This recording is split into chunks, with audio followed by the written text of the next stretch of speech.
L'idée, c'est de pouvoir à la fois avoir une action sur le port et une action un peu plus élargie grâce à l'implication du procureur de la République qui participe à cette action conjointe.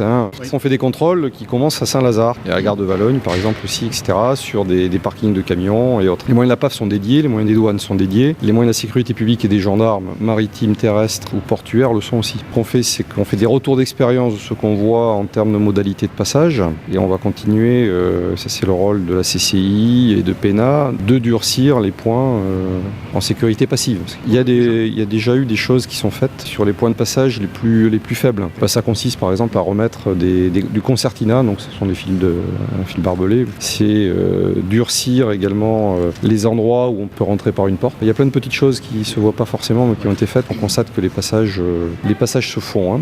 Donc sur les 400 pénétrations en zone portuaire, vous donnez notre chiffre, elles ont donné lieu à 109 interpellations et 22 mesures de privation de liberté. Et puis des mesures judiciaires, parce qu'il y a eu des condamnations qui ont été et des poursuites. Cherbourg ne peut pas et ne doit pas et ne devra pas devenir une zone de départ irrégulière. 9 clandestins qui sont effectivement passés dans un camion frigorifique avec un embarquement qui a eu lieu, semble-t-il, ailleurs qu'ici. Mais ça arrive fréquemment. Le camion n'est pas passé au scan. Et dans un camion frigorifique, c'est assez compliqué d'aller détecter des gens. J'en ai 14 mémorisés depuis le début de l'année, mais c'est possible qu'il y en ait d'autres. Quand vous rentrez dans un pays, zone Schengen, mais c'est vrai pour tous les pays du monde, le premier temps, c'est on vous empêche de rentrer. Donc vous êtes dans la zone internationale et à ce moment, on vous réadmet vers le point de départ. Puis ensuite, quand vous passez la barrière douanière et de l'immigration, à ce moment-là, vous êtes dans l'État et vous tombez à ce moment-là sur le cadre des réglementations en matière de reconduite à la frontière d'étrangers en situation irrégulière ou régulière. Le but, c'est, vous l'avez bien compris, c'est de jouer collectif. Des mesures de sûreté et de sécurité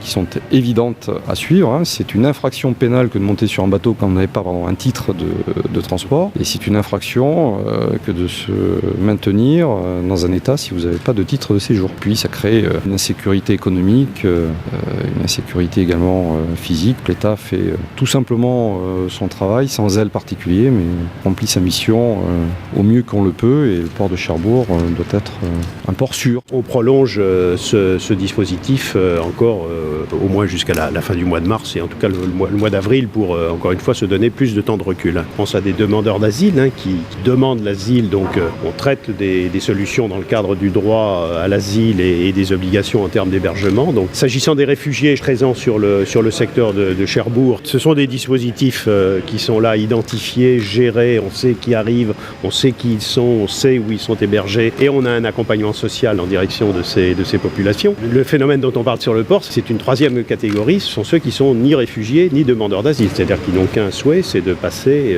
clandestinement vers la Grande-Bretagne. On a probablement un taux assez important de récidive, donc c'est-à-dire c'est pas 400 individus, très probablement et même très sensiblement moins. Alors, l'action judiciaire sur Cherbourg s'est structurée par la création d'un groupement local de traitement de la délinquance qui est ciblé donc sur la zone portuaire de Cherbourg. Il s'agit de coordonner l'action des services de police judiciaire et de structurer les réponses pénales qui sont données. Alors la question ne se pose pas en termes de chiffres, il y a un certain nombre effectivement d'affaires qui ont été traitées, qui sont toujours traitées, notamment pour des faits d'aide à l'entrée ou au séjour et qui visent donc les passeurs.